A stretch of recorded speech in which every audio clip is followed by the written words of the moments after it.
Et le 26 mars et le 22 septembre, étant deux dates erronées, doivent être remplacées respectivement par le 18 août et le 14 janvier. Nos salutations à tous les internautes et à tous les panafricains du monde entier. Aujourd'hui, nous allons parler un peu de deux dates, le 18 août et le 14 janvier. C'est le 18 août qui est une date où on peut dire que c'est une date historique de la révolution de la nouvelle ère. C'est-à-dire on est dans une nouvelle ère, vous n'êtes pas sans savoir, la bipolarisation. Au fait, c'est du 18 août qu'est né le 14 janvier. La date de notre souveraineté est retrouvée. Donc, c'est du 14 janvier aussi qu'on a eu réellement notre souveraineté.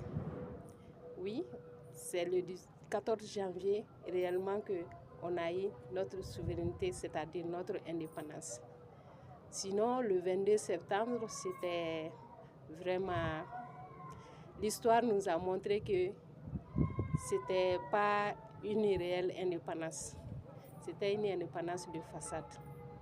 Et la révolution du 26 mars aussi, l'histoire nous a montré également que ça a été orchestré par les Européens, précisément par la France. Et c'est la France qui était derrière le 26 mars.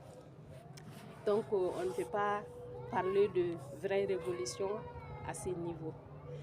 Par contre, c'est le 18 août et réellement qu'il y a eu la vraie révolution et vraiment où également le 14 janvier est né, la date de notre souveraineté est retrouvée et ensuite l'AES est né et il y a eu l'éveil de conscience de tous les panafricains et à partir de là que l'AES aussi est né.